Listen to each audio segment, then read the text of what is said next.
Ernie, I am so excited to be talking about Canned Heat. They were another group that I came to appreciate later on. Henry the Sunflower Vestine, he was a Yeah. Maryland boy. And they did such great work, in their recordings, the Monterey Pop Festival. Oh yeah. And And yes, Woodstock. yes, Let's not yes. forget Woodstock, I mean, Shame on me. up the country was really kind of like the theme song for Woodstock.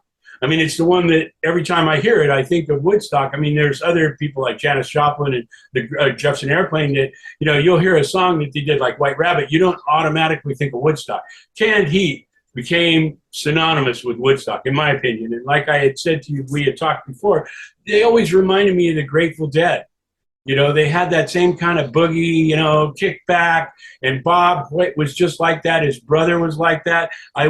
When we did One More River to Cross, I had a great opportunity to get to meet them. We shot a lot of the photography that Drew used for Scrap in the illustrations that you're going to see from the cover and some of these other pieces we're going to talk about. We were up at Bob's house. He lived in the valley, in the canyons, and it was like a ranch that he had there. And it was funny because the main house was a really nice house, and he had this guest house. And he said, I want to show you something, And so we went in there, and it was 40,000 albums, 40,000 vinyl and ceramic albums in his collection. I mean, it was unbelievable. He had converted every room into shelving that housed all his records. And they were all cataloged. I mean, he was amazing. He had a great voice, too. I mean, him and his brother doing harmony and stuff. And I mean, they were just really, again, it was another one of those bands that I was a fan of, Woodstock mainly, because Bonnie and I had just gone to New York and Woodstock happened in 72. 71. What am I saying? No, I'm sorry, 69. We went there in 69. And Woodstock had happened, and we had missed it, but we did catch the Bangladesh concert, which was really great, and a couple of Grand Funk Railroad concerts that were pretty amazing. But we missed the Woodstock thing, but I was a fan of theirs, and then again, after coming back out to Los Angeles and meeting Alice Cooper and Shep Gordon, which we talked about once before about doing the Schools Out album, because I had that comp that we showed to Shep. And, when we showed it to him, and he really loved it, and he said, have you guys ever seen Alice Cooper? No, because there was no MTV or any of that stuff, YouTube. And so you had to go to a concert or, and there wasn't even really news. I mean, you couldn't really get rock news on television. It had to be Cashbox, Billboard, Record World, or a DJ, and mainly the DJs. Local DJs were the link between the fan and the group. And so he invited us to go to that concert. Alice was playing the Palladium. This was on a Thursday. We went on a Friday, and Canned Heat was opening for it. And it was great. I mean, it was really cool. And we got a chance we were backstage, and I didn't meet Alice or anybody because that's the concert that everybody thought he died.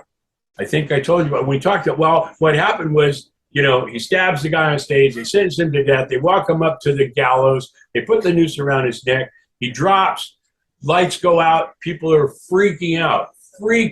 People are passing out, women are screaming and yelling. I mean, it was crazy. We were up in the balcony and it was nuts. And when went backstage, and the buzz was something messed up, and Alice in the apparatus, and he hung himself. And so right away, the only way you could get any kind of news is to go home, get on the radio, and listen to your local disc jockey who may say something. And the disc jockeys were working right along with Shep, going, oh, yeah, there's been an accident, and we don't know, and he may not have made it, and all kinds of crazy stuff. And so anyway, that's a whole nother story. But Alice turned out to be alive, and we met him at headquarters of Alive Entertainment on that following Monday. But we got a chance to meet Skip Taylor, and Skip was managing the Grateful Dead. He was managing the Canned Heat, and so he really liked the work that we were doing for Alice, and because he and Shep were friends, he asked us if we would like to do the One More River to Cross album, which was, they were in the studio and working on it.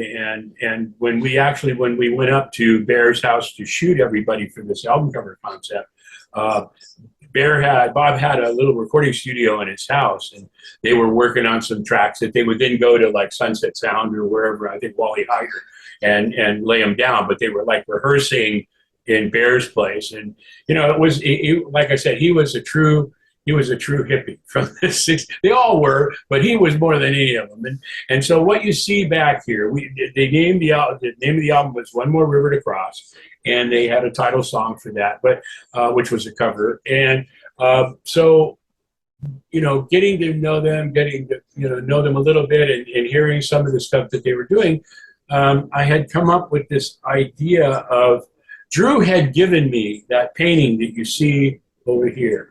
This one. This was a high school painting that he did, and I'm going to send you this background so you can post it and people will be able to see it better. But it's a painting that he did in college, and he gave it to me. And then the next one, so looking at that, and we were talking in the art department about what we're going to do, and there's all these guys in the group, and we really need to do something that match their music, boogieing along with their rhythm and beat and stuff. And so I looked at that painting that Drew had given me, and we were talking about it, and we came up with this idea of taking some pieces. And I didn't know this till later on. There's a guy named Howard Kramer that came to the studio here to see a bunch of the artwork from Bottoms, and he told me that the group that's painted in these two that I never knew was I think Deep Purple or Moody Blues, and I never realized that. I thought they were just people that Drew painted in there. But so we had seen that original one. And we talked about doing this kind of flowing, kind of boogieing kind of thing for this album cover. And so Drew did this second study where he had figures more almost like in dance. It's almost like ballet or something, the way the poses that they're in. And if you look at the final cover, that's kind of what we have going on there with the swans at the bottom. And the album was really you're looking at the front and back of the album together. On the front, it's just the lettering, the logo that I did, and some of these Busby Berkeley kind of images that, we incorporated, because Busby Berkeley was a great director with all the aerial stuff and all that rhythm, that kind of melding into each other like their music. And so we did that cover. Drew did the illustration. And I was able to, and again, I apologize for it being so small, but when you post it, it'll be bigger. But the lettering is actually really, really pretty. And I lettered it right on Drew's illustration. So I've got that piece of artwork, and it's Drew's illustration and my lettering. We did that quite a few times, but not more than I would do the lettering separate, and then he would leave a space for the lettering in his illustration. Whether it was him or Bill Garlow or Carl Ramsey, that's kind of how we worked. We plotted it out. It wasn't, okay, let's just do this Busby Berkeley kind of thing and have these, swans coming down in a repeated pattern that turns into these guys in these ballet positions that have swans crossing in the bottom of it. It was well planned out. And so we knew exactly where the lettering was going to go, where the front cover and back cover were going to be once it's folded in half. And it becomes a 12 by 12. A lot of the stuff that we did like that was great, but there were a few pieces that I was able to work with Drew, because Drew never really worked with a lot of other illustrators or designers. He would, especially in the movie business, he would just do the illustration. They would tell him, and he had to put his illustration, instead of working together and making it one, where the lettering and our illustration worked together. The movie posters he did where they were two separate things. Here's your illustration. Here's where the lettering's got to go. And here's what the lettering's got to look like.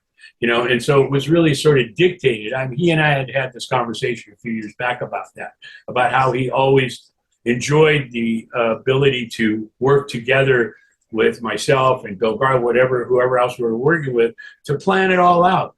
And it was our thing. It wasn't some marketing person at Paramount Pictures that, hasn't got a clue, but wants to make sure he can say to his friends, see that? I did that.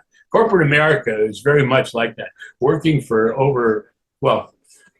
I was with Nestle and other corporate accounts longer than that, but I was with Nestle like for 40 years.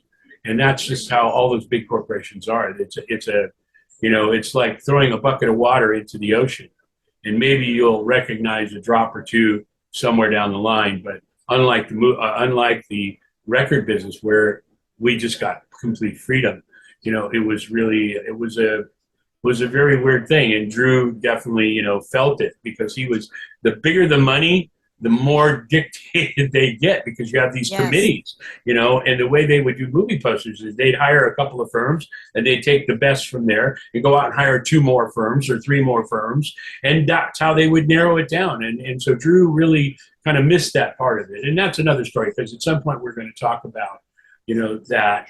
And then the inside spread, as you see over here on this side, is a swan boogieing up the river. So it's just really a beautiful illustration. I mean, he's dancing on top of that water. The water is sparkling. It's beautiful. I mean, it's a really beautiful illustration. And it goes along with the other 3 or 4 pieces. So that album, like a lot of albums that we did, have multiple pieces that go with it. It's not just one piece. Even where the front and back cover was one piece here with the lettering, because it was an open up, you have that inside spread. And then we had the 2 studies, the one that Drew did in college and the one that he did based on what we were going to do for that finished cover. And then what you see up here in the upper right, you can't see it that well, but it's Drew, myself, and Bob. And we have Bob in that pose that we used, that Drew drew him in on the front cover. So we shot everyone. We shot, the whole gang up there at Bear's house. And it was really kind of neat. It was a great. They were really kind of, he and Henry, Richard, Ned, James. They were all really nice guys. And I had mentioned this before. One of the things that we really made us different than even the record companies that were our competitors and a handful of other designers and design firms was that we really took an interest. We were fans. We were just as much a fan as we were. I mean, we were excited. Even when it was a group like Smith, Perkins Smith, or somebody that, nobody ever JoJo Gunn, who all went on to be bigger stars in bigger groups. But, it was exciting. It didn't matter how popular the group was. It was just neat to be able to do another album cover. And then if it was an Alice Cooper or a Jefferson Airplane or the Doors, that was even better.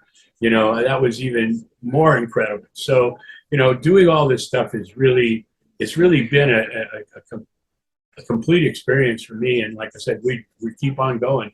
We've got plenty of work behind us, a lot of work in front of us, that we're going to be able to talk about. And I'm just glad you like to listen. And we have such great neighbors. We have such great neighbors on the block. And, you and I were talking about this earlier. There was so much response from everybody about the Flo and Eddie piece that we did, and how much people loved it. I've got close to 400 views on one of the pages that I posted on. And there's more on others. And this one, for some reason, I guess it's because Mark and Howard they're good people. They really are. And I think a lot of people love them and respect them. I know I do. I know you do. And I think that, our neighbors are such great things. And I got a lot of people asking about the rock and bowl piece. Let us see some of that rock and bowl piece.